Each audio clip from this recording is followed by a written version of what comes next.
하나님의 더 없는 크신 은혜와 축복이 우리 교인들 가운데 있게 되기를 축복합니다. 우리나라의 한국의 제일 종교가 정부 통계청 발표에 의해서 기독교가 제일 종교라고 했어요. 우리나라는 삼국시대 때, 그 다음에 고려시대 때 불교 바탕이잖아요. 고려시대는 숭불 정책, 조선은 숭유 정책, 그리고 삶의 바탕에 민속신앙, 이런 것들이 바탕에 있는 대한민국이 기독교가 제일 종교가 되었어요. 하나님의 기적 같은 은혜죠. 놀라우신 하나님의 복인 줄 믿습니다. 성교 100년에 이루어진 하나님의 역사였습니다. 세계가 놀라는 기적 같은 일인데, 지금 한국 교회는 어른 세대는 40대 이상 괜찮은데 청소년들의 복음화율은 미전도 종족의 수준에 있어요. 선교학에서는 미전도 종족 그러면 복음화율이 3%가 기준입니다. 우리 지금 청년들은 4%가 안 된다는 것이고, 청소년들은 3.8% 정도 봐요. 그러니까 지금까지는 그런 대로 괜찮은데 앞으로는 교회 존재 자체에 위협받는 그런 것을 걱정을 하고 있는 현실이 지금 한국 교회의 현실입니다. 더구나 교인임에도 불구하고 교회를 나가지 아니하는 가나안 안나가 교인들이 점점 더 늘어납니다. 20년 동안 5차례 조사를 했는데 4차례까지는 10%에서 11% 정도였는데 지난 2017년부터 5번째 조사에서는 이 퍼센트가 배나 올랐어요. 23%까지. 교인인데도 교회에 나가지 않는 교인의 숫자가 28% 정도 급속히 늘어나고 있다는 것이 걱정거리가 되고 있습니다. 이런 요인들을 이제 총회 차원에서 분석을 했었는데, 첫 번째는 교인들의 신앙의 수준이 낮다는 거예요. 이게 무슨 말이냐면은 믿는 사람이나 안 믿는 사람은 크게 다를 바가 없다. 그런 측면이고, 또 하나는 교회가 사회에 대해서 신뢰도가 낮다는 거예요. 사회가 교회를 못 믿는다는 거죠. 교인들을 못 믿는다는 그런 의미가 됩니다. 그리고 교회가 지역을 위해서 봉사는 많이 하는데 그 지역사회의 기여도에서 교회는 높게 보는데 지역사회에서는 낮게 보는 거예요. 왜 그렇게 보느냐? 교회는 어떤 그 전도라는 자기들의 목적을 위해서 봉사한다, 이렇게 생각하는 거예요. 순수하게 지역을 섬긴다는 그런 차원으로 받아들이지 않는다는 거예요. 이런 부분들, 이런 것들이 다 어떤 신뢰성하고 또 관계되어 있죠. 그렇죠? 앞에서 말씀드린 교회에 나가지 않는 교인들의 숫자가 늘어나는 이런 부분들이 기독교가 제일 종교라는 이런 부분에 있어서 상당히 위협하고 있는 그런 형편이 지금 한국교회 형편이다. 지금 그렇게 분석을 하고 있습니다. 우리 통합적 교단은 전국에 68개 노회예요. 교회 숫자가 9,190개 교회고 교인들의 숫자는 255만 명으로 봅니다. 근데 이게 이제 총회, 우리 지금 총회 104회 총회의 기준으로 말씀드린 것입니다. 여러분 우리가 잘 아는 김사훈 목사님이 총회장 할 때에 목표를 이렇게 잡았어요. 1만 교회 그리고 300만 성도를 이루려고 목표를 정하고 개척 운동도 하고 했었어요. 그런데 1만 교회는 목표를 달성하지 못했습니다. 그러나 300만 교인은 목표가 달성되었다고 발표를 한번 했었어요. 그게 2008년도, 총회장 할 때 2008년도니까 2009년도로 봐도. 근데 여러분 지금 현재의 실정은 교회가 9,190개, 그리고 교인들 숫자는 255만이니까 약 10년 사이에 한 50만 가까이 줄었다는 거예요. 여러분 이거 엄청난 숫자죠. 우리 교단만 봐서 지금 그런 형편입니다. 그래서 우리 교단에서는 2016년도에 그 총회 주제가 이렇습니다. 개혁하는 교회. 민족, 개혁하는 교회, 민족의 희망. 그러니까 교회가 개혁되어야 이 민족의 희망이 있다. 예. 그래도 교회가 희망이다. 예. 이러면서 이제 교회 갱신을 좀 외쳤습니다. 금년에 우리 총회의 주제는 말씀으로 새로워지는 교회입니다. 한번 따라하십시오. 말씀으로 새로워지는 교회. 그래서 앞으로 4회기까지는 복음이라는 큰 주제 안에서 금년에는 말씀으로 새로워지는 교회 이렇게 이제 표현을 정했습니다. 우리 교회는 금년의 주제를 좀 따라할까요? 말씀이 육신이 되어. 여러분, 사람이 새로워지는 것은 마음 먹기에 달린 것이 아닙니다. 마음 먹는다고 사람이 새로워지느냐? 그렇지 않습니다. 사람이 새로워지는 것은 사람을 만드신 하나님만이 하실 수가 있습니다. 우리 편에서 사람이 새로워질 수 있는 길을 찾는다면 하나님의 말씀밖에는 없습니다. 그래서 총회 주제가 말씀으로 새로워지는 교회인 것처럼 우리가 말씀이 우리 안에서 육신이 되어서 우리와 함께 거하실 때에 우리의 가치가, 우리의 언어, 우리의 삶의 모습들이 새로워지는 이런 결실로 드러나야 될 줄로 믿습니다. 그래서 오늘은 이 요한복음 1장 14절 한 절 말씀을 간략하게 말씀을 좀 드리려고 말씀을 좀 띄워주시겠어요? 예. 자, 말씀이 육신이 되어. 말씀은 1절에 보시면은 태초에 말씀이 계십니다. 이 말씀이 하나님과 함께 계셨으며 이 말씀이 하나님이시다. 말씀은 하나님이시다라고 말씀하셨어요. 그러니까 말씀이 육신이 되셨다는 것은 하나님이 육신이 되셨다. 하나님께서 육신을 입고 이 땅에 오셨다. 그런 뜻입니다. 왜 하나님께서 육신을 입고 이 땅에 오셨느냐? 이유는 우리 가운데 거하시기 위해서. 예. 우리 가운데 거하시기 위해서. 그러면은 하나님께서 하나님으로 계시면서 우리 가운데 거하시면 되지. 굳이 육신을 입고 우리 가운데 거하실 이유가 뭐 있느냐. 이런 생각을 우리가 하게 되죠. 그런데 여러분, 하나님은 전능하시고 전지하시고 그러면서 무소부재하십니다. 하나님은 어디든지 다 계세요. 중요한 것은 우리가 그분이 우리 곁에 있어도 우리가 모른다는 거예요. 우리가 몰라요. 그래서 하나님께서 우리 가운데 육신이 되셔서 우리 가운데 오신 것은 우리로 하여금 그분을 알라고 우리로 하여금 그분을 알고 우리로 하여금 그분을 보고 우리로 하여금 그분을 만나고 우리로 하여금 그분을 모시고 우리로 하여금 그분과 함께 그분이 예비해 놓으신 그 모든 것들을 우리로 하여금 누리게 하기 위해서 하나님께서 하나님이신데도 불구하고 육신을 입고 우리 가운데 오신 것입니다. 여러분, 하나님을 누리는 한 해가 되시길 축복합니다. 그러면 우리 가운데 계시는 그분을 봐야 되잖아요. 이 이제 오늘 숙제입니다.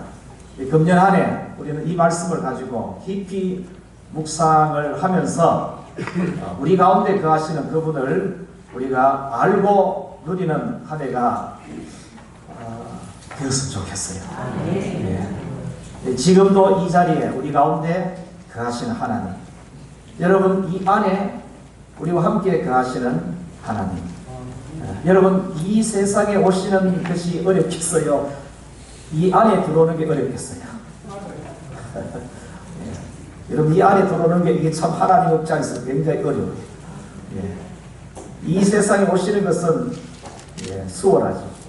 근데 여기에 오시려고 십자가에 죽으신 거예요.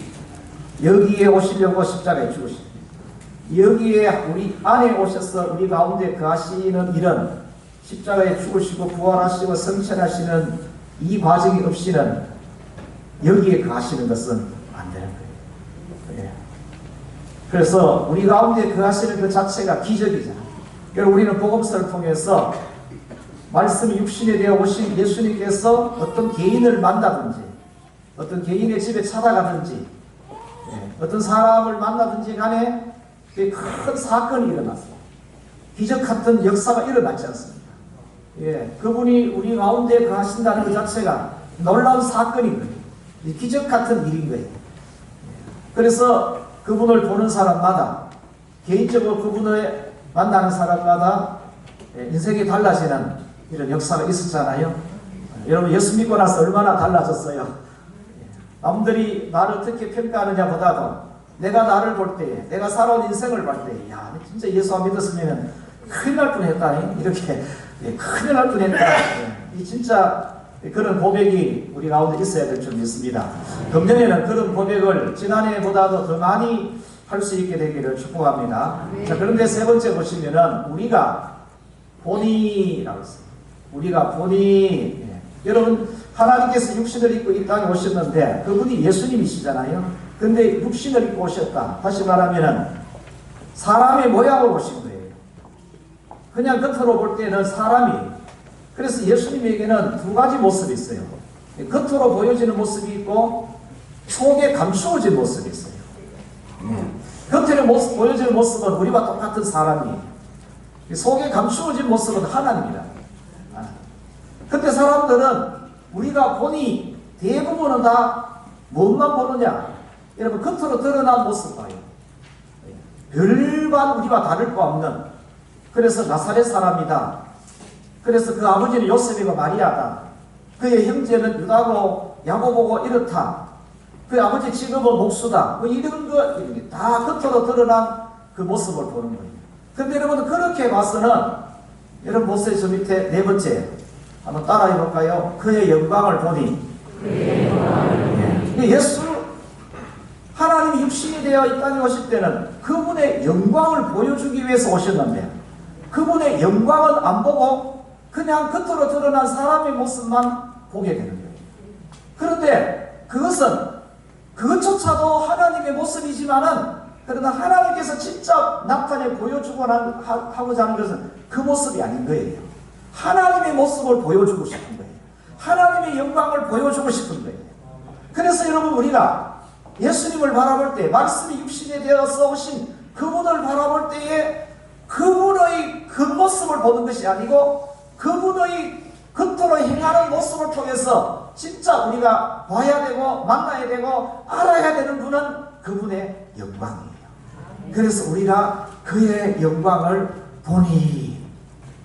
여러분, 금년 안에 성경을 읽고 묵상하고 성경을 필사를 하는 이런 과정을 통하여서 예수 그리스도의 하나님의 영광의 모습으로 만나게 되는 이런 하나님의 은혜가 있게 되기를 축복합니다. 그의 영광을 보니. 그래서 여러분, 예수님께서 예수님이 행하시는 일이 사람이 하는 일이 아니고 하나님이 하시는 일이라는 것을 기적 같은 어떤 이런 일들을 통하여서 예수님이 그걸 보여주셨어요.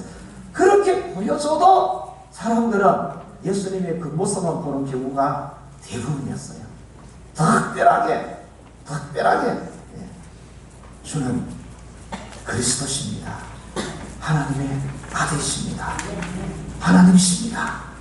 아주 특별하게 그렇게 고백하는 사람들이 있었어요.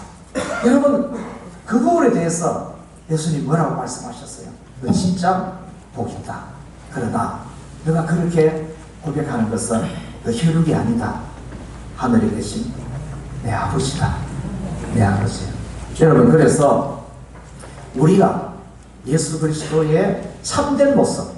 여러분, 예수님은 사람의 모양을 띠고 오셨지만은 빌립보 2장에 보면 그는 하나님과 본체라고 했어요. 하나님의 영광이라고 했잖아요. 예. 여러분, 우리가 그렇게 보는 것은 그렇게 보고 믿고 고백한 베드로에게 이를 알게 하신 분은 하늘에 계신 내 아버지다. 이렇게 말했죠. 그죠? 여러분, 예수님 시대 때에 다른 사람은 다 겉으로 보여지는 사람으로 오신 예수님으로 보는데 그 많은 무리들 중에 유일하게 한 사람 예수님을 이렇게 봤어요. 보라, 세상 죄를 지고 가는 하나님의 어린 양이로다. 이렇게 보고 그렇게 선포하고 고백했어요. 누가 그렇게 했습니까? 세례 요한이라는 사람이 그렇게 했어요. 그런데 세례 요한이요 이렇게 말했습니다. 1장 33절 34절에 나도 그를 알지 못하였으나 나를 보내어 물로 세례를 베풀라 하신 그이가 나에게 말씀하시되 성령이 내려서 누구 위에든지 머무는 것을 보거든 그가 곧 성령으로 세례를 베푸는 이인 줄 알라 하셨기에 내가 보고 그가 하나님의 아들이심을 증언하였노라 하니라. 내가 보고 세례 요한이 무엇을 보고 예수님을 세상 죄를 지고 가는 하나님의 아들로 고백했습니까? 세례 요한이 본 것은 예수님의 그 모습을 보고 이분이 하나님의 아들이다. 성령으로 세례를 주시는 분이시다. 세상 죄를 지고 가는 하나님의 어린 양이로다. 이렇게 말한 게 아니에요. 그분 위에 성령이 비둘기가 임하는 같이 성령이 임하는 걸 보고 아 이분이구나. 이분을 만나게 하기 위해서 하나님께서 요단강에서 세례를 주게 하셨구나. 나는 물로 세례를 주지만 이분은 성령으로 세례를 주시는 분이시구나. 이분이 우리 죄를 짊어지고 갈 하나님의 어린 양이구나. 그것을 성령이 성령은 안 보이잖아요. 비둘기같이 임하시는 것을 보고 성령이 임하시는 것으로 보고 하나님께서 자기를 보낼 때에 증거했던 그 증거를 증거하는 것이죠. 여러분 그래서 우리가 따라합시다. 내가 그의 영광을 보니 누구의 영광입니까? 예수 그리스도를 보는데 아버지의 독생자의 영광으로 볼 수 있는 눈은 이 눈이 아니고 이 눈 안에 하나님이 새로운 눈을 만들어 주셔야 돼요. 하나님이 새로운 눈을 열어 주셔야 돼요. 그 눈으로만이 저렇게 보시고 따라합시다. 주여 눈 좀 주세요. 눈 좀 열어주세요. 여러분 이 눈 가지고는 안 보여요. 여러분 우리도 속 사람이 있고 그 사람이 있어요. 그 사람은 봐요.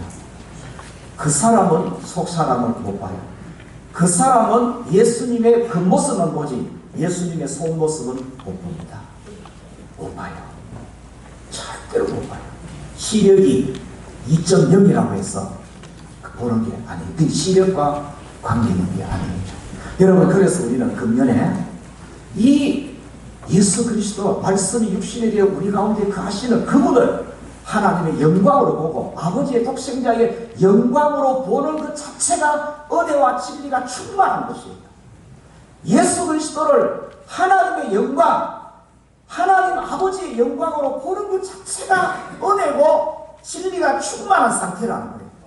여러분 그렇게 보기 위해서 하나님께서 우리를 좀 도와주셔야 돼요. 하나님이 우리를 도와주셔야 돼요. 어떻게 도와주셔야 되느냐? 우리 눈을 열어주셔야 돼요. 우리에게 믿음의 눈을 주셔야 돼요. 이 눈 안에 하나님이 주시는 눈이 다시 우리에게 생겨야 돼요. 그 눈을 통해서만이 예수 그리스도를 하나님의 영광으로 아버지의 독생자의 영광으로 보게 됩니다. 그러면은 그렇게 예수님을 보고 예수님을 모시고 예수님과 함께 살아가는 것이 은혜와 진리가 충만하습니다. 여러분 보세요. 예수님이 은혜와 진리가 충만하잖아요. 은혜가 진리가 충만한 그분이 내 안에 들어와 있는 그 상태가 그 자체가 내가 은혜와 진리가 충만한 것이죠. 그분을 빼고 하나님께서 은혜와 진리를 내 속에 충만하게 물 채워주는 게 아니고 그분이 내 안에 충만한 것이 은혜와 진리가 충만한 것이죠. 자, 우리 금년에 말씀이 육신이 되어 이것을 표로 정한 이유는 이런 뜻입니다. 하나님께서 육신으로 이 땅에 오셔서 예수님을 오셔서 십자가에서 우리 죄를 다 담당해 주시고 그리고 사흘 만에 다시 살아나시고 그리고 성천하시면서 성령을 보내주셨어요. 성령께서 우리에게 오셔서 예수를 주님이라 고백하셨어요. 그래서 여러분, 저와 여러분들이 저는 말씀을 전하는 자로 그리고 여러분들은 지금 듣는 자로 그리고 함께 우리가 지금 이렇게 하나님을 예배할 수 있는 이 자리에 있게 된 것이죠. 이것은 말씀이 육신이 되신 이 하나님의 큰 은혜 안에서 우리에게 이루어진 일이에요.